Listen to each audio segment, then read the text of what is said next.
Yeah, well, it was really cool because we went up to Georgiana and Harvard, and then we actually bushwhacked another, I don't know, quarter mile, half mile beyond that, and we were really tempted to bushwhack over to Indian Head, which you can do. It's like a mile straight across open woods, and that's at like, I don't know, 2,000 feet or so. It was really cool, but I was getting a little gimpy at that point, so we turned back, and on the way down, we bushwhacked this route that we sometimes use on rescues for people that end up in trouble up there. And we found this huge football-sized chunk of chaga. So we spent the whole afternoon driving around to different holistic shops. And Jimmy would go walking in with this big chunk of chaga. He's like, would you guys want to buy this? Oh, really? Did anybody care? What? Yeah, there was one place, it was Peppercorn, I think, in Plymouth, that said, oh, we would, but we're busy trying to pack up and move. We're moving locations. But it was just a funny afternoon. He's always fun to hang out with. Broadcasting from the Woodpeckers studio in the great state of New Hampshire, welcome to the Sounds Like a Search and Rescue podcast, where we discuss all things related to hiking and search and rescue in the White Mountains of New Hampshire. Here are your hosts, Mike and Stomp. All right, Stomp. So episode 9 here, we've got a deep dive into a search and rescue, but before we get into that, do you want to kick us off with a little bit of a drink and a hiking discussion? Oh, yeah, sure thing. It's a funny story. My folks are moving in, so not permanently, just for a little while. So they're dumping. That's what they're telling you now, but they'll start cooking dinner for you, and you'll say, oh, you guys can stay. It's really funny. So they spent the weekend up this weekend, and they brought a box of their liquor stuff. So I sort of pilfered some of that stuff, and I made myself a little margarita with some tequila. Oh, very nice. Yeah, breaking away from the Pinot for a night. Nice. What kind of tequila do you know? I think it's Cuervo. Oh, very nice. Yeah, I don't like tequila, to be honest with you. It's a little rough. Yeah. I used to drink margaritas quite a bit, and now I sort of reserve those for vacation. On a cruise ship or something, I'll have a margarita. How about you? Anything? I have, I'm sticking with my traditional beer here. So I have something from the Winter Hill Brewing Company called Sunbuzz. So I'm sort of sticking with your theme of warmer weather drinks, which is good, but it's pretty good. I've had a few drinks from Winter Hill Brewing recently. I think that the liquor store that's near my house must have a deal with them because they're always stocked up with Winter Hill. So I'll put a link in the show notes, and if anybody wants this beer, I would definitely recommend it. So you just got back from vacation, right? I did. I was in Florida. Florida. I didn't even attempt to hike this time. I think the last time I was in Florida, I tried to get out. Hike what? Well, I mean, they've got my in-laws are in Vero, and it's not that far of a drive to get to the center of the state to get near the Florida Trail. And I've tried to do a couple of hikes down there in the past, but it's just, there's no views. It's flat. It smells like shit everywhere. Mm-hmm. And, the last time I went hiking, there was a trail that was like 1.5 feet of water that you had to walk down for. It was just a couple of 100 feet, but all I could think about was like snakes and alligators, and I was done. So I just spent time on the beach, and I watched the rocket launch for the SpaceX rocket. Yeah, I saw those pictures, man. Those are really cool. Yeah. So that was something else. I've always wanted to do that, but I did get out today. Matter of fact, I did a 15-mile loop in the Ossipee range, and I looped together Mount Roberts. Yeah, and then Faraway, which is it's a viewless peak over there. It's got like a antenna on top of it, and then I went over to Mount Shaw, and then Black Snout, I think, is the name of the peak, and then came back around. So it was a lot of mileage, but it wasn't a ton of elevation. And that Ossipee range is awesome in the early springtime period because it's not that wet, and the carriage trails are really wide. So I think I was going like 3 miles an hour, 4 miles an hour through the whole thing. So it was a lot of miles, but it wasn't a ton of time. I think I was done in about 4 or 5 hours. Oh, that's awesome. Yeah, it's a nice area. It must have been pretty warm because it was actually overcast and freezing up here, like 30 degrees up at Welch, Dickey. Yeah, I was in short sleeve shirt for most of it. I did have to put on my shell when I got on top of Shaw just because it was very windy, but otherwise it was a nice day. Cool. What about you? You've been gimping along? Gimping around, yes. I'm actually discharged from the doctor. I saw him Wednesday, and I start work on Monday, which is cool. A little anxious about that, but we'll see how it goes. And last weekend I did Georgiana and Harvard Falls with Jimmy Chaga. That's Jimmy's new trail name, by the way, Jimmy Chaga. So our friend Jimmy always has like a new trail name every time we go for a hike. He comes up with a new one for him and whoever he's hiking with. Yeah, well, it was really cool because we went up to Georgiana and Harvard, and then we actually bushwhacked another, quarter mile, half mile beyond that, and we were really tempted to bushwhack over to Indian Head, which you can do. It's like a mile straight across open woods, and that's at 2,000 feet or so. It was really cool, but I was getting a little gimpy at that point, so we turned back, and on the way down, we bushwhacked this route that we sometimes use on rescues for people that end up in trouble up there, and we found this huge football-sized chunk of chaga. So we spent the whole afternoon driving around to different holistic shops, and Jimmy would go walking in with this big chunk of chaga. He's like, "Would you guys want to buy this?"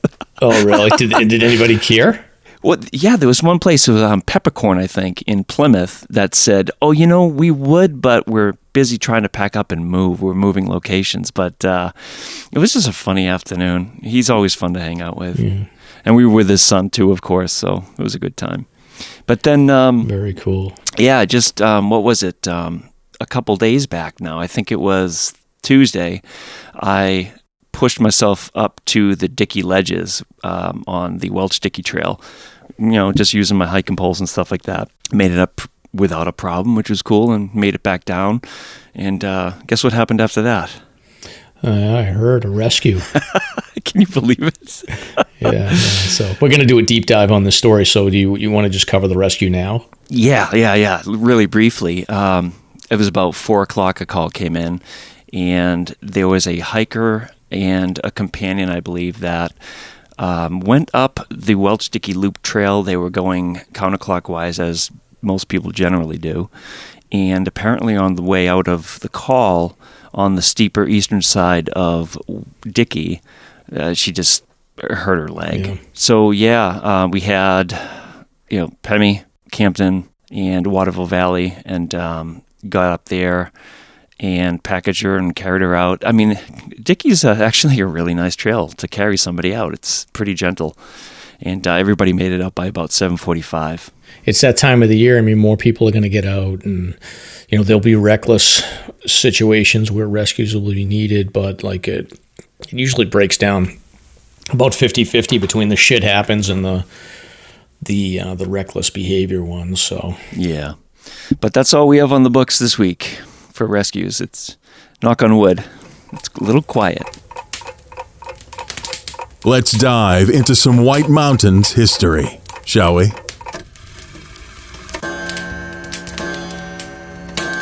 I hope they send him a bill.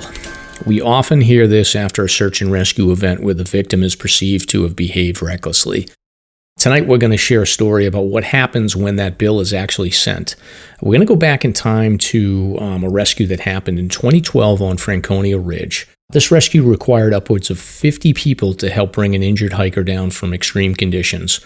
Normally these stories end with a trip in an ambulance, a press release, and some follow-up from Fish and Game. But as you'll hear tonight, nothing about this particular rescue was normal. The events of September 18th, 2012 began a 3-year legal battle that remains the only case of its kind in New Hampshire to have gone to trial over hiker negligence and search and rescue reimbursement. Tonight we're going to review the case of the New Hampshire Fish and Game Department versus Edward Bacon to find out what happens when a rescue results in a bill to the victim. So, Stomp, I think you probably have a little bit more detail about the specifics of the hike. So I think we were going to start this off with an overview of the hiking route and some of the details that happened before the rescue was started. Yeah, and just a little background. I mean, this case is public domain. There's tons of information, court records, media articles, and reports from all across the nation. So there's tons of information out there about it. This individual had a plan for a 5-day trip, and he was going to go up the Liberty Springs Trail, head across the Franconia Ridge, and end up at the Greenleaf Hut. And then from there, I'm not entirely sure where his final destination was. I'm not sure. Maybe it was over at Galehead. I'm not sure. That's some information I could not locate, so who knows?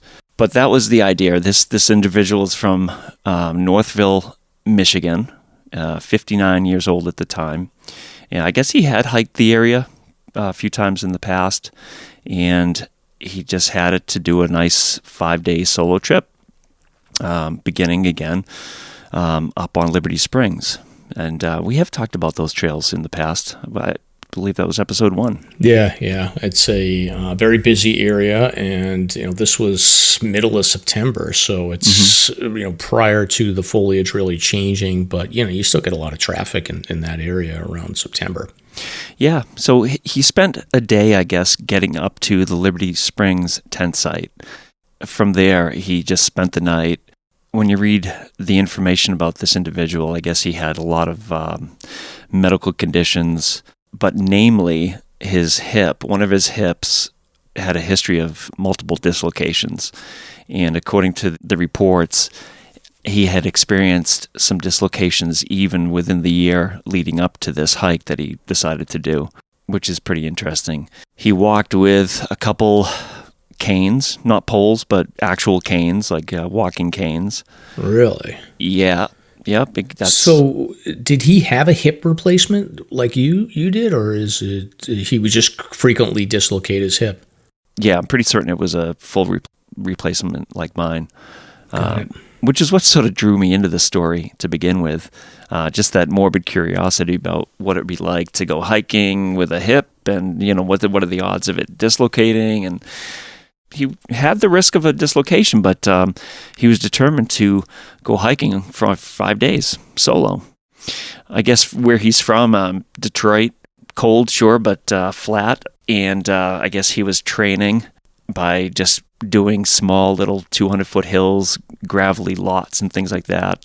The court reports do indicate that he was trying to put some heavy weight on his back to just get in shape for this hike. Yeah, and I think that we see this a lot too, even just from people that are traveling up for a weekend hike.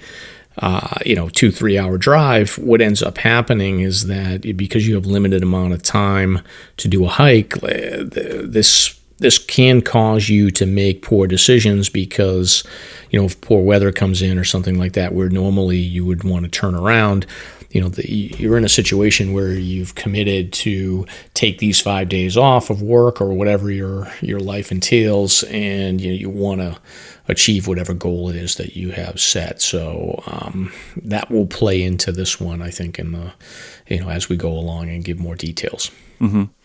So on the morning of the 18th, he's at Liberty Springs tent site at about 4,000 feet or so, 3,000. Yep. The caretaker at the site sees that he's moving really slowly and actually tells him, you might want to reconsider doing this because there's weather coming in.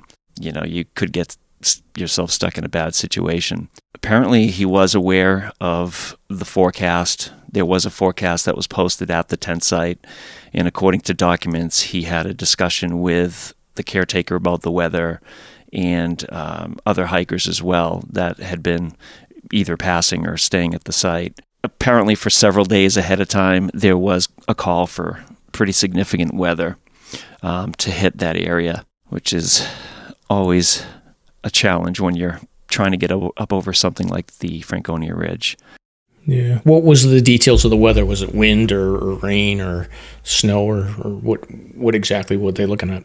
I mean, the weather was fairly warm. It was forecast to be about 50 up on the ridge. But the rain itself, it was forecast to be several inches. And the wind was supposed to be as high as 70 miles an hour sustained ahead of time. And they used Mount Washington Observatory information as well to confirm that. But so you're heading into a situation where you have heavy rain, heavy winds. Your pace is extremely slow. again, he just decided to continue on and head up trail. So 59-year-old hiker using canes, a bad hip, going into difficult weather on Franconia Ridge. This is not sounding promising, Stomp. Yeah, right. And again, I mean, multiple medical conditions, but the worst of them was this hip that frequently dislocated. Got it. So he's leaving Liberty Springs tent site around 7:30, 8 o'clock in the morning, even though the caretaker's warning him, to be careful and maybe you might want to think about changing plans. Do you know, I don't know what the deal is with the caretakers, if they're related to AMC or not, but do they have the ability to just sort of put their foot down and say, you're not going forward? No, definitely not. No, they can make a suggestion and that's about it. Yeah, you can do whatever you want. You can be as live free or die, right? Yes, it's a very stark choice. Yeah. And the choice is all yours. Yeah. So he's on his way around 7:30, 8 o'clock, and then it's it's about 2 miles before you get to Little Haystack and on the ridge as we think of it. Right. So it's 1.8 miles. Okay. From the junction of Liberty Springs over to Little Haystack, which is the small subpeak just south of Mount Lincoln. And Mount Lincoln is about 0.6 from Haystack. So you're talking about fairly short distances, but Bacon's moving really slowly. So he finally gets to Haystack and he's continuing on, and the weather is starting to go south. There's information from weather data sites and road information that rain's starting to move in as early as mid-morning, 10:30, that type of thing. Got it. What time did he hit Haystack? He's traveled essentially, about 2.6 miles, and he's been moving at about half a mile an hour pace. So it's taken him many hours. It's 1 o'clock when he starts to get himself in trouble. So he's moving really slow. He's done 2.6. He has another 4.9 if he wants to make it over to the Greenleaf Hut. Nobody's really sure where he got injured. Apparently he comes up to a rocky ledge that's about waist to shoulder high, and there's really no way around it. He has to get over it without injuring his hip, of course. So he decides to turn himself around completely backwards, apparently jumps up onto this little ledge, and at that moment, that's when he experiences either a fall or something, who knows, ends up dislocating his hip and just lands on the ground and can't move. And that's about 1:30 or so p.m. So he can no longer move. He's dislocated his hip. He's in severe pain. The weather is getting significantly worse. The rain's getting worse and the winds are picking up. Got it. Any other hikers around, or was it so bad that hikers were staying out of that area? Well, he passed a couple hikers earlier, somewhere probably in the area of Little Haystack. Actually took a picture of them, 2 females. I'm not sure what happened to them, but they may show up later in the story. There were only a couple, so there weren't too many people on trail. So I think most people stayed home knowing that the weather was coming in. Got it. So what happens at this point? He doesn't call 911. He's able to actually reach the Pinkham Notch AMC Center over by Mount Washington. Is able to talk to staff, and over multiple calls, apparently there was such poor connection that he had to call back a number of times. They finally determined that he's somewhere on the ridge, per his information, between Lafayette and Mount Lincoln. Okay, so that's, according to him, that's what he told AMC. Got it. Well, that's interesting that he called AMC and not 911, so that makes me think maybe he, did he have plans to, I think he probably had plans to stay at a hut, so maybe he had coordinated the trip through reservations with AMC or something. I don't know. Yeah, I would guess so. I mean, that makes sense. I mean, he was headed for Greenleaf Hut just below Lafayette, so I'm thinking that he probably had a place to stay there, or at least was going to stop there. But that's who he called first. That's the information that he gave them. It was that he was on the ridge in between those 2 peaks, unable to move, which of course sets the whole ball in motion. So what happened after that point, obviously Fish and Game got involved, and they got that information from AMC, and then a full search and rescue was put into action. Got it. So before we get into the details of the search and rescue, just to sort of break this down, when I'm hearing this and I'm just thinking like, this is somebody that's not local to the area. They've got a 5-day trip scheduled. I mean, my guess from the sound of it is that he was probably going to be jumping from hut to hut. Maybe he was going to do Greenleaf and then Galehead and then Zealand and then be done with his trip or something. But, somebody that's not in good shape, moving very slowly. This is just, and with nobody else to hike with, it just doesn't sound like, there's a lot of good judgment going on here. Mm-hmm. Yeah, absolutely. Apparently he had, everything in his pack. He had a sleeping bag, he had rain gear. There is report in some of the court documents that before this dislocation happened, he had one slip, which may indicate that the trail was slippery. And he lost his tent on that slip, according to him initially. Got it. So, he did have his sleeping bag still, but he lost his tent. So part of his shelter was gone by the time he dislocated his hip. He was able to crawl into that sleeping bag, I guess, just to keep himself warm, because you're talking heavy winds, 70, 80 mile an hour winds, which were increasing beyond that forecast. The wind chill is probably in the 20s, mid to low 20s. So the risk of hypothermia, even though it's 50 degrees, is really severe, and you're soaking wet. Yeah, because the rain is the big factor there. But it's good that at least he had the sleeping bag so he could, stay a little bit warm there. So, right. He's called AMC. So now this takes us to the rescue has to start here. So what entails after the AMC gets the call and they've got to start the rescue? Well, in this case, they staged at the trailhead parking, which is across from Lafayette Campground, and that's the access point for both Falling Waters Trail and Old Bridle Path. And the plan was for PEMI and Fish and Game officers and actually AMC folks to head up Old Bridle Path to Greenleaf Trail and head up to the ridge and head over between the two peaks to get them. So that was the original plan. And the wind is just picking up. It's getting faster and faster up there, right? Yeah. Well, from what I understand, the wind was hitting about 100 miles an hour with 125 gusts at the hut itself. So you can only imagine the weather up on the ridge. Absolutely life-threatening.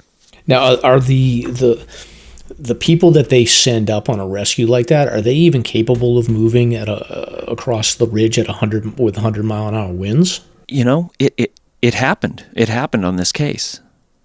They actually had people go across towards Bacon, which is absolutely amazing. I mean, I don't know if you've been in winds like this, but I think the heaviest wind I've ever been in is maybe 60, and that was on Auto Road. I had a little trip where I was trying to find the old abandoned carriage road that used to go up Auto. I remember that. Yeah, it was really neat. But it was so windy, it was just unbelievable. Unbelievable. You had to crouch almost kneeling on the ground to get through this wind. So that was about 60, maybe even less. Have you been in anything harder than that? I think it's almost the exact scenario that you talk about. Is I was running the Auto Road for a training run on a Memorial Day weekend a couple of years ago, and I got hit with, I say 60, 70 mile an hour winds. It could be, 30, 40. I think I've read a couple of reports where people grossly exaggerate wind speed, but it was enough that I said, around mile 6 or so, I said, I got to get down. It's just too much. I was trying to come across like a flat area, and I just got hit with so much wind. I said, I don't want to go across this and have to come back if the wind's picking up. But yeah, it wasn't 100 miles an hour. It was enough to scare me at 60 miles an hour. Oh yeah, it's amazing. I can't even imagine. I mean, if you're talking 100 mile an hour winds, carrying heavy packs and a rescue litter, that type of stuff. I mean, that's just absolutely amazing. So they're staging at the parking lot, and then their initial plan then is to go up Old Bridle. How many people are we talking about here? About 14. Yeah. Okay. Yeah, about 14 went up and over, which is an absolutely huge crew. But, I mean, from what we've talked about, you need multiples of 6 people to carry a litter. They needed at least 2 crews, or at minimum 1, just to carry him any amount at all. So, again, they think he's between Lincoln and Lafayette. So the quickest way up was the way that they chose, Greenleaf Hut up to Lincoln. The kicker is that sometime when this crew is heading up towards Lafayette, they find out that he's not there. He's further south of Mount Lincoln, somewhere in between Little Haystack and Mount Lincoln. So now you have all your resources going up to try to go over the ridge in 100 mile an hour winds to find somebody who isn't even there. So what do you do now? Absolutely crazy. So I'm assuming they had to send another team up Falling Waters, which they would have done anyway, right, until they made contact with him? Yeah, apparently at that point they had to call other people. They, obviously fishing game officers. PEMI supplied some more, and Mountain Rescue Services. Did I just say that?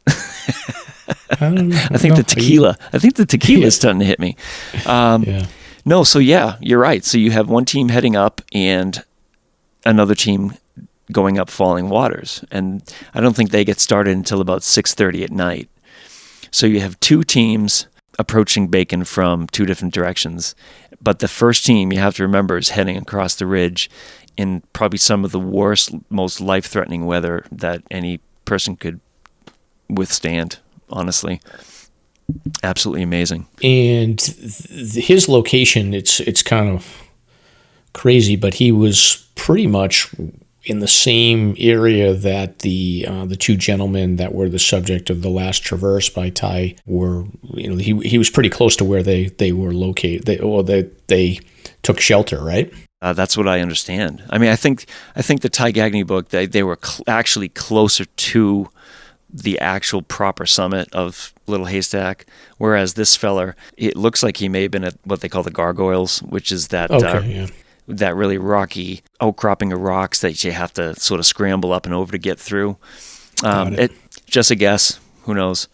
Not sure. But that's the only place I can think of where there's a ledge that you actually have to climb up.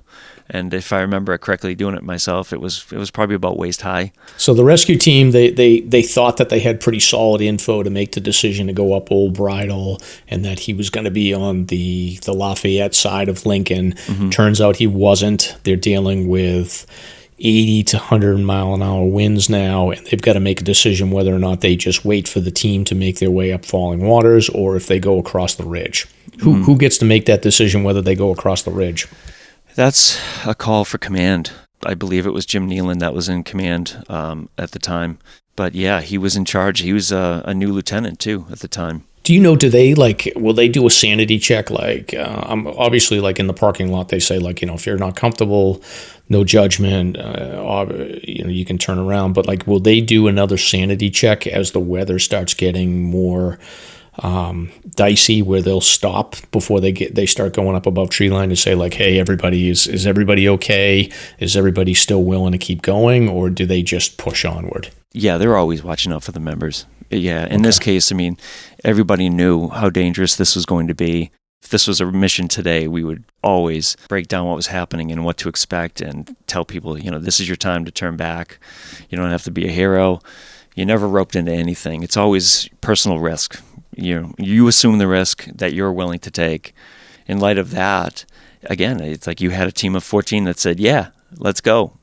Let's go. We're going up to Lafayette, and we're going to walk over that ridge to get to this guy. So you have 14 people braving that weather, and it's incredible. Absolutely amazing. Yeah. Do you know, based on the weather reports or the public information, was visibility a factor, or did they have enough visibility going across? I don't know. I'm not really sure. I think the biggest problem was that it was getting late. I think it was ferocious rain, which dampens visibility. Lots of cloud cover, fog, but their biggest problem was that it was September, and they don't reach him until late that evening. So you're dealing with dark conditions up on the ridge in that kind of wind. I mean, just amazing. So I don't think it was your traditional whiteout where you just would have no clue where you were going, left or right. I do think they saw where they were going and could see 20 feet ahead or so with their headlamps. So 80, 100 mile an hour winds. They're on the ridge. It's getting dark. 14 men or men and women are going across the ridge for for this rescue. What happens? Well, this first team, they make it over to Mr. Bacon by about 6:30 at night. You're still talking about 20-degree weather with the wind chill. The wind was getting worse. The rain was getting worse. And at that point, they did have the rescue litter, so they started to pack him in to the litter. The court documents, they don't tell you his weight, but they do say that he was overweight, which I don't know what that means. I mean, I can't put a number to it, but when you're dealing with a rescue litter and very few people to carry the litter, that's a challenge. The heavier somebody is, the fewer people there are to carry the litter. That's absolutely draining and a very vigorous challenge. So yeah, it's dark. It's 6:30. They get him packaged, and he's a bigger man. We don't know what the weight is, but there's 14 of them, so that means that they basically have like 2 rotations of people that can carry. That's it for the moment. But again, you have the second team that is coming up Falling Waters, and the plan is that at some point those 2 teams will intersect and be able to increase the litter rotation amongst themselves. So that will help out tremendously. Yep. So they start moving at about 7:30 at night, and it takes about 3 hours or so for them to get from his location on the ridge to tree line just below Little Haystack. Wow. So, I mean, that's amazing. They're moving so slowly because, again, just 2 rotations of people and his weight, I would assume. Yeah. They're moving really slowly. So, they're probably carrying him, 50 yards, maybe less, and then stopping or swapping people out. So 3 hours is insane, because I just think of like the times that we've gone up there, and like the typical hiker that goes on the ridge, like you pop up on Little Haystack and it's a short hike up to Haystack and then another short hike over to Lincoln. I mean, it's 0.6 miles, but it's usually 10 minutes, 15 minutes to get over there. So 3 hours to carry somebody. It's crazy. That short distance. And I mean, I'm guessing that the weather was a factor as well, just for safety. But that's a really slow pace.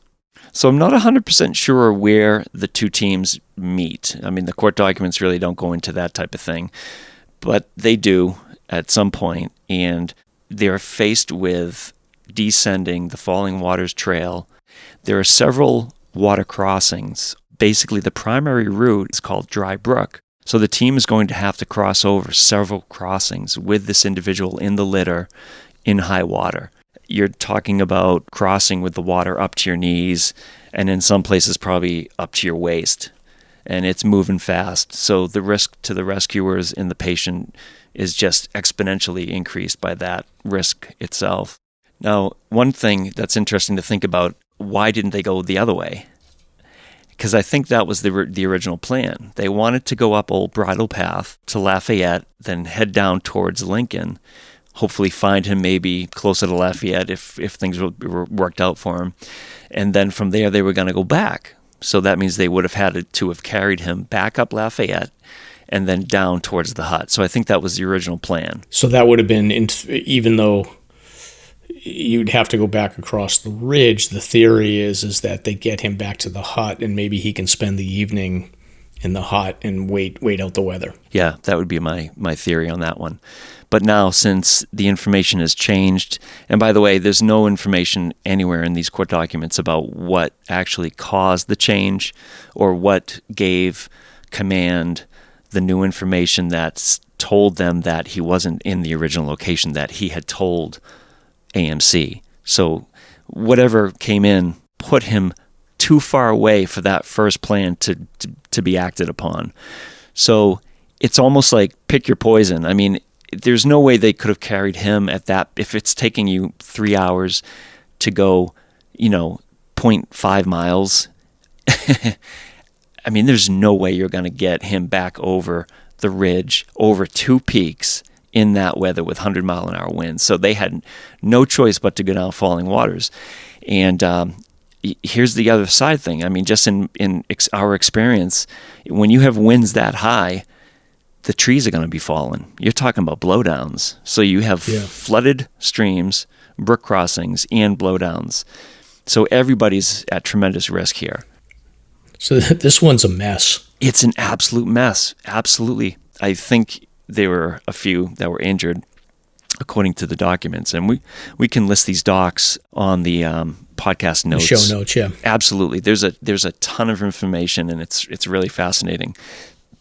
But yeah, there were a few injuries, but thankfully that's all that happened, because the risk was just monumental for something worse. Got it. So they're making their way down. Do you know, so they hit tree line. Do you have any idea what time it was when they hit tree line? I think that was about 2100 hours, which would be... Got it. 9 o'clock, yeah. Yeah, about 9 o'clock at night, they hit tree line. And from there, they just continue to make their way down, eventually getting to the last dry brook crossing.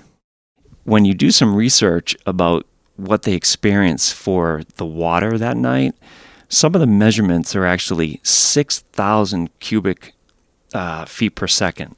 If you're talking 800 being the point where you're unable to walk across a river on rocks, what would 6,000 be? I mean, it's just absolutely huge difference. So they must have faced, at least knee-high water, if not higher. Yeah, and we talked about this in a previous episode, where it's one of those things where you want to add this to your, just as important as a weather search is this water discharge search. Like you can see, like I'm looking at a graph from that date, and it's just basically like a straight. It actually looks like the GameStop stock price a few weeks ago. The Wall Street Bets team went after it, but it goes straight up. And this is, if you're worried about rainy conditions, like you should be looking at these water gauge readings before you go out on a hike. And this, it's pretty clear from the data on this date that like they got absolutely slammed with an event that spiked the water flow from the Pemi, at least, which is a good indicator that everywhere is pretty much going to be running fast. Now, what was the last time that we had talked about when they reached tree line? What was that time? Was that 9 o'clock at night? I think you said 9 o'clock at night they reached tree line, and then they've got a long slog out of there. Okay, so Falling Waters Trail, if I recall, is about 4 miles, give or take. Yep. Okay, so it's 9 o'clock at night. They're at tree line. They have to make their way down. They finally get to the lowest water crossing on Dry Brook at 3 in the morning. Wow. Absolutely amazing. So that's how long it took them to get down to the last crossing. And I can't even imagine what that last one was like, but, it could have been waist high for all I know, if not deeper. Are they, if they're having that much difficulty, are they putting the word out to all hands on deck, get as many people up the trail as you can to help with this? Oh, sure. Yeah, for sure. Yeah. Again, at this point, you're talking probably, how many people, like 50 people responded to this? Yeah, so you have 50, the original 14 and then another crew, and then people must have just kept coming. I mean, yeah, absolutely. They must have done multiple calls and people responded. I mean, 50 is a massive number. They must have been walking up trail, up Falling Waters most of the night, meeting up with the team, which is a blessing. Like I said, you just get so burnt out when you're carrying a heavier load and in weather like that, especially treacherous conditions. I mean, Falling Waters, when you get past the first crossing, you have probably a good quarter mile to half a mile of really steep, wet water crossings, waterfalls. It's nasty. You have to set up rope belays. It's incredibly challenging to get somebody in good conditions down that trail. It's absolutely a whole other story when it's bad weather. So must be miserable though, like a lot of standing around and like soaking wet weather with a heavy pack. If you're not on the litter, it must be like just tough to even stay warm. Well, that's the other thing about rain and wind. I mean, the rain's going to find its way through your clothing. Yeah, no doubt. Yeah, you're going to be soaked. I mean, geez. Unbelievable. So it's 3 in the morning. They have a choice: either cross this last crossing or head down a bootleg trail and get to the highway. Generally today, what we do when we get to that point is take the bootleg trail just so that we don't have to cross that crossing. But in this case, they got back to the highway at about 3:30 in the morning and just about almost sunrise. And from there, he was taken off to the hospital. additional workup. So that's a heck of a rescue. I'm just sort of floored. I mean, I read this story and I'm just amazed. There were so many things that crossed my mind. So many questions about, all those decision points, like when he could have said, probably isn't a good idea. I better turn back, or, maybe I should hike with somebody else, or maybe I'll wait for the weather to improve. There's just so many things that make this story fascinating. Yeah, I also wonder, if the temperatures dropped a little bit more, even with his sleeping bag, that could have spelled disaster. But it does sound like it was a little bit warmer, which may have helped. But hey, kudos to him for being at least prepared enough that he could wait out a rescue team, and that's really the name of the game. Is worst case scenario happens, even though this person wasn't probably making the best judgment calls, he at least had a sleeping bag to get into where it bought him enough time to wait out the rescue team getting there. Yeah, absolutely. Yeah. Why don't you get into the aftermath here? So he's off in the hospital, and then what happens here that they start looking at the the events and breaking it down, and eventually they do end up sending him a bill. So can you talk a little bit about the aftermath here? Apparently, he was sent a bill on the 16th of November, a couple months after the incident, and Fish and Game was looking for $9,186.38, and they were trying to just recoup their costs for the time for the officers. So they do an investigation. I'm assuming they have a discussion with him. They'll probably talk to the caretaker at the Liberty Springs tent site or whatever. So eventually they just decide okay, whatever actions he did was reckless to the point where we need to send him a bill. How do they come up with the bill? What did they use to determine that $9,000+ bill? Well, that incorporates the time it takes for all the officers, their hourly rate, and overtime and mileage, according to the docs. So they'll be billed based upon those things. So you're talking about, a dozen Fish and Game officers over X amount of hours.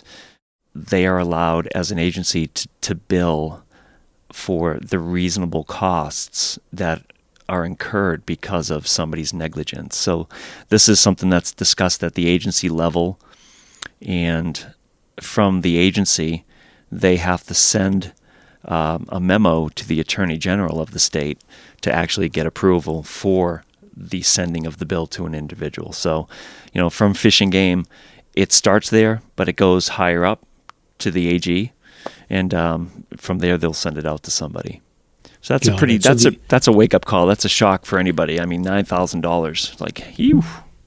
Yeah, that's not cheap. So basically, what they're saying is that if there's 12 or 15 officers on this rescue, and 9 of them or 10 of them were supposed to be off shift at 6 o'clock at night, and they ended up having to work until 3 in the morning. They just tally up that overtime that they bill, and then just say hey, victim, you were negligent. You're gonna have to reimburse the state for that cost. Right. Exactly. So yeah, Fish and Game has the authority under RSA 206. If anybody's interested in looking this up, it's RSA 206 26-BB, and it says basically any person determined by the Fish and Game Department to have acted negligently in requiring a search and rescue shall be liable to the department for the reasonable cost of the department's expenses for such search and rescue response. Got it. So if this is me, I'm going to look at that $9,000 bill, and I'm going to obviously be bummed out about it. But if I look myself in the mirror and I say, you know what, I really didn't plan this out the way I should have, and I'm really appreciative of, this team coming out and carrying me off the Franconia Ridge in a deadly situation and basically saving my life. I'm going to say, okay, well, I'm going to cut that check and say thank you. But that didn't happen here. Apparently not. I guess I'm a little, I don't know, maybe I'm a little naive, but I would assume that like 99% of the population would do that, but I guess that's a steep bill. It is. I mean, I can think back to my younger days when I would get a parking ticket or a speeding ticket, and a couple $100. Yes, I did speed a couple times. That's a lot of cash, and I can only imagine if I got a bill for $9,000. Yeah. I mean, a part of me would say I have to at least try to fight this, even if I'm guilty. Yeah, exactly. So fight it he did. So he gets the bill, and then I'm assuming that they give him like 60 days or whatever, or 180 days to pay, or call us and work out a payment plan or whatever. Yep. But he decides that he's going to, and I'm assuming there's some mechanism where he can say like, okay, I'm going to dispute this fine, like very similar to what you would see in a speeding ticket, right? Right. Yeah, you have the option to work with Fish and Game before it goes anywhere and work out a payment plan. You can do all that stuff. But apparently Bacon just went directly to the trial court, and this went to trial. Got it. So it winds its way through the court system. Nothing moves quickly, of course. So what is his main argument on why he shouldn't be held, that he was not negligent in this case? So just to review a few of the closing arguments that each side presented at court, you have Bacon's attorney and you have an attorney for Fish and Game. It's impossible to cover it all here. I mean, if you want to dive into the documents and read them, that's great. But we'll just do a few. I've already found him guilty, by the way. Did you? Oh. Yeah, he's negligent, in my opinion. Shame? So it's a shame category. Yeah, it's a shame category. So the big points were his fitness, his preparedness and training, the weather overall, and then the infamous jump and fall, which led to his dislocation. So Bacon's attorney argued that his training back in Northville, Michigan, carrying 40 pounds up these small little 200-foot hills was sufficient to match what was going to be faced up on Franconia Ridge. Bacon also provided doctor notes, physical therapy notes, saying that he was cleared to do whatever. And that's really funny. I just got a clearance note from my doc, so I could go back to work. Yeah, I mean, my experience with this is that you can shop around to get a doctor probably to give you a note about anything. So yeah, it's true. Take it for what it is. Probably not much.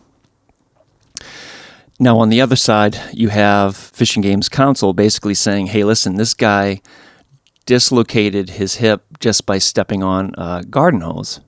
So how the heck was he supposed to climb Franconia Ridge and not expect that to happen with the boulders and the terrain that's up there, especially in bad weather? Yeah, I guess the one thing about the weather argument to me is, if there's one thing I would sort of give some leeway to, it is the weather, just because you can always argue that weather can be much worse than forecasted, or sometimes better than forecasted. So there's enough unpredictability around weather forecasts that even within a couple hours on the mountains, you could potentially convince a jury to say like, look, it's a weather forecast. Everybody's gotten burnt on those in the past.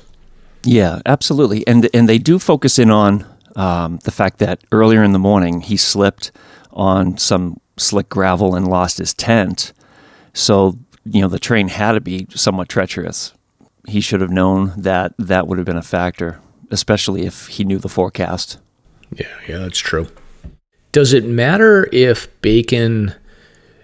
Are we looking at foreseeability from Bacon's perspective or from a reasonable person's perspective? Because I obviously Bacon feels like he's being reasonable the entire time, but I'm assuming from a legal perspective, you've got to basically pose that question to the jurors or the judge to say, was this overall reasonable? Because when you hear that argument from the Fish and Game lawyers, it's pretty damning, and it's pretty much sums it up on what what this case comes down to, is that this is just it sounds like an out of shape person with a bad hip and probably not packed efficiently, not aware of the terrain, and he's just asking for trouble, it sounds like. Yeah, I mean, they look at the totality of circumstances, all the facts. So would a reasonable hiker in his shoes have done what he did? Yeah. I think for me, when I look at this entire story, what I think of is that, this is, in my work life, I deal with disputes a fair amount of time. And what I've come to sort of look at is, if you're dealing with somebody that I would call a sort of a high conflict personality type, typically, they're not going to be willing to accept a lot of sort of personal responsibility for their actions. They do tend to sort of think in terms of all or nothing. And then you'll typically see some extreme behaviors that, the normal person wouldn't do. And I think that there's a lot of elements to this story that sort of make me think like, okay, this is, a high conflict personality, because I think even after the Supreme Court ruled, I think he filed a motion to have them reconsider it, which was denied pretty quickly, right? That was actually after the district court level. That was after that was denied, so right off the bat. That's how he got to the Supreme Court. Yeah, very interesting. I mean, for me, and I would say probably 99% of the population, after reading the details of the story and the way that it's broken down, you would typically react in a way where you would just say, I'm going to pay this bill, I'm going to send thank you notes to the fish and game officers and the volunteer organizations that help me, and I'm going to move on with my life and use this as a lesson for how I will approach things in the future. Maybe he decides to get a guide service next time, or maybe he decides to try to connect with some friends, or he tries to look at some less challenging hikes. Like you can achieve what you're looking to achieve in ways that are safe versus this sort of extreme approach that he's taken. So it's a very interesting case. Yeah, just to finish up on this, I want to add a couple little things here. On the 30th of April 2015, the Supreme Court did come back and rule against him for the $9,334, and they stated, we agree with the trial court's conclusions that the defendant's injury was foreseeable and directly caused his need to be rescued. The ruling found that Bacon had testified to a different version of events at trial, specifically regarding the awareness surrounding the weather forecast, the actual weather on trail, and that he had not fallen as he had told Lieutenant Nealon while hospitalized. After the fact, he was interviewed on September 18th, and he stated, I have no recollection of saying that I fell. It's kind of not fair. I was up there for 6 hours with a dislocated hip, in pain. Who knows what I said? By the time I got to the emergency room, I was totally exhausted, and they were pumping painkillers into me. Interesting. And then here's another great quote. Quote, the only thing I would change if I could have was maybe not go up that day at all and to talk someone into walking with me. Yeah. So you're talking 3 years to drag this through the legal system in New Hampshire. I'm assuming that the cost for a lawyer to stay on this case for 3 years is going to be like way more than the fine itself. So that's why I absolutely. I can only imagine he probably got a lawyer that was super happy to take this on and drag it out, through 3 years. I can't imagine. I mean, yeah, it's incredible. That's the trade-off. I mean, it's so expensive for an attorney. Got it. So eventually this makes its way to the Supreme Court of New Hampshire, right? Yeah, it sure does. Yeah, and that's the final thing, the final step of this saga. The Supreme Court decision is a 7-page document, which is pretty cool. It goes over some of the really pinpoint points of information, and they begin on the first few pages about just the actual search and rescue itself. It talks about things like the wind. It talks about how Sergeant Brad Morse, who was one of the responders, testified that the winds were among the worst he had ever experienced in that part of Franconia Ridge, and he was repeatedly blown down to the ground. You know, it does talk about the two people that he had passed in the morning, and the Supreme Court makes note that, yeah, it's a picture of two people, and Bacon had used this image to say, hey, look, the weather was great. But the court noticed right off the bat that when you look closer at the picture, you see two people with full rain gear on, covering their heads. Yeah. So the weather, you know, Bacon's arguments apparently just didn't hold water. Got it. It talks about the waist-high rock that he experienced, and, you know, they talk about how Morse found him on the ground with his hip dislocated, and Morse testifies that it would probably be impossible to not avoid the position that would dislocate that hip in the terrain that's found up on the ridge. So just really common sense arguments. It goes into an interesting area too here. Lieutenant Nealand visited Bacon in the hospital proximate to the incident, and Bacon sort of changes his story. I guess what he said was that he misread the forecast to mean 30 to 40 mile an hour winds with gusts up to 70. And apparently Bacon changes his story and claims that he misread it because he lost his glasses. Long story short, he ultimately changes his story on several points, which does not look good in front of the court. Yeah, and regardless of 30, 40 mile an hour winds or 70 mile an hour winds, if you're taking hours to get from Liberty Springs campsite up to Little Haystack with canes, it's just not a safe thing to be doing. Yeah.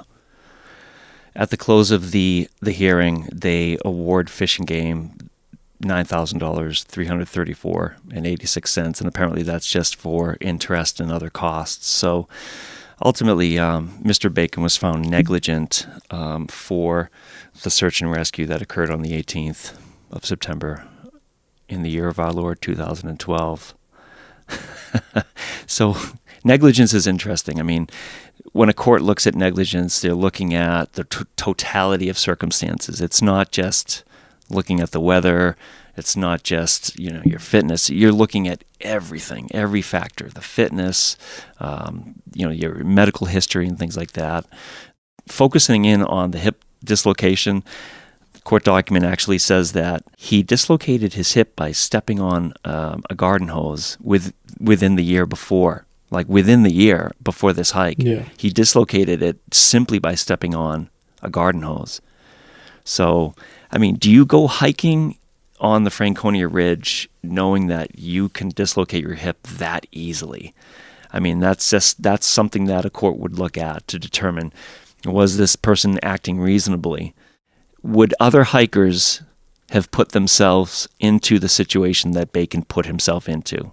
Yeah. And that's the reasonable person standard. It's sort of this the hypothetical hiker that's always reasonable, always does the right thing. But, the court just didn't buy it. Yeah, and it's so hard. Like, I try to put myself in a situation where, I love hiking. I try to go out as much as I can. If I was injured, I know, you're probably pushing it too much with your hip as it is anyway. I would be probably doing the same thing. So I can imagine, I don't know Mr. Bacon's background, but if he was an active person that had, over the course of the last whatever amount of years found that this hip injury was prohibiting him from doing the things that he loved, I could certainly see myself saying, I'm going to, doctors be damned, common sense be damned, I'm going to do what I want to do to live my life in a way that, is going to keep me happy. But that butts up against common sense sometimes. And, when you're putting 50 people's lives or safety at risk for your own personal interest, then it gets to be a situation where the court's got to look at that and say, does his desire for normalcy outweigh the the behavior that required 50 people to come up and do a rescue. Well, looking at it legally, I mean, the factors that you have to prove, one of them is duty. So in this case, Bacon had a legal duty owed to Fish and Game because of that legislation. You have a duty to not put yourself in a situation that's going to provoke a rescue. And because of that, that's what got him in trouble. Regardless of your ambitions and your motivations, when it comes to the law, Fish and Game had every right to pursue the damages that they incurred. Got it. So at the end of the day, would you say that the ruling was a strong rebuke of his argument, or what's the impression on the decision? I'm not an attorney. Yeah. I only play one on TV. Nice. I don't know. I mean, as a hiker, I think that with the thing that stands out to me the most is that he had so many hip dislocations leading up to this. I think that's what sort of sways the needle against him, in my opinion. If you're going to go hiking with the risk of dislocation, then why are you going to do it up on the ridge in bad weather without help, without somebody with you? I mean, it just seems like common sense was not applied here. Got it. And then so this was the first case that looked at this this particular law. So it sounds like moving forward, Fish and Game had it has the ability to charge hikers. Do you know, has there been other cases where they've sent bills? I'm assuming there has been. Oh, sure. Yeah. I mean, every year they send out probably, half a dozen to a dozen or so every single year. So yeah, the people are getting billed, but they're just not going to court. I mean, his is the only one that actually went to court to this day. It'll be 10 years next September, and this is the only case. So it's pretty interesting. Yeah. I'm sure most of them get settled out or just get on a payment plan or that type of thing. Yeah, well, it sounds like it was a wild rescue. And then, Mr. Bacon sounds like he is an interesting gentleman to fight this, and, he gave it a shot. But I'm sure the lawyer was happy to pocket the money that he had to pay to be represented over the course of 3 years. Yeah, it was probably much more than the fine. So yeah, I would think. I mean, geez, you never know. Yeah. Oh, can we talk about one other thing before we stop? Yeah. At the time this ruling came out, hike safe cards did not exist. Okay. So it's an interesting side angle on this. Would Bacon have been found negligent if he had had a hike safe card on him back in 2012? It's an interesting thing. Yeah, so the Hike Safe program is basically a program where you can voluntarily purchase a Hike Safe card for yourself, or there's a family option as well. And the idea is that it will, if you do need to have a rescue come out, you will not be billed for it. But I do think that there's a caveat in there that says even with a Hike Safe card, if you're found to be negligent or acting recklessly, that you can still be billed. But I do wonder, would they have a little, do they have a little bit more sympathy for folks that are at least proactive around saying, like, okay, I recognize that I'm doing risky behavior and I want to help participate and fund some of this search and rescue. So I don't know. I'm not aware of any cases where somebody has had a rescue where they've had a Hike Safe card and they've been charged, but it's possible. I don't know. Right. Yeah. I mean, just to read the actual statement, it says, the holder of a Hike Safe card would only be liable for the cost of a rescue if the rescue was due to more serious, reckless, or intentional conduct. So, I mean, that's where it gets into legal mumbo jumbo, and that's where the courts would have to work that out. But, what is serious recklessness and what is intentional conduct? I mean, in this case, I don't think Bacon was intentionally, trying to dislocate his hip to provoke a rescue, but was it reckless?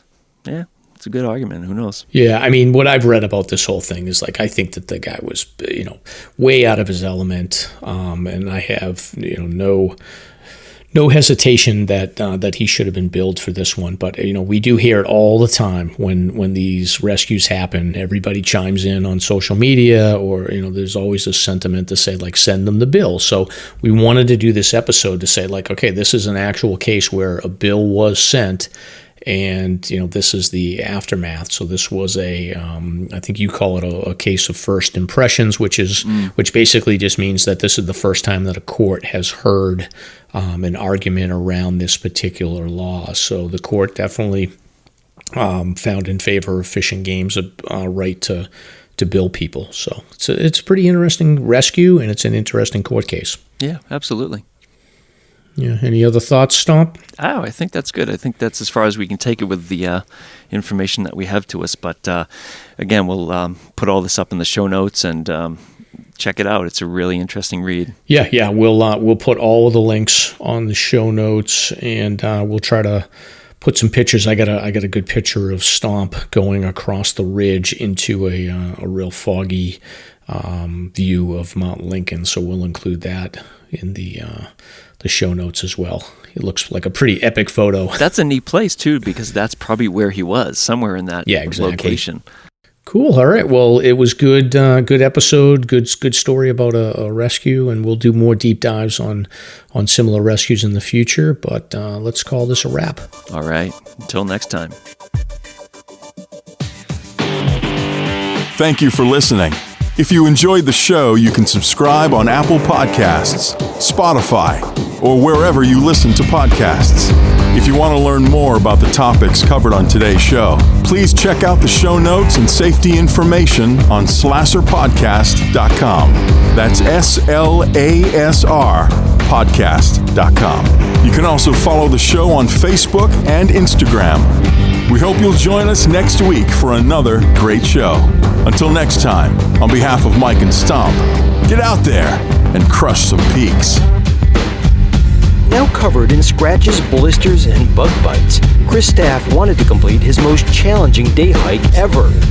Fish and Game officers say the hiker from Florida activated an emergency beacon yesterday morning.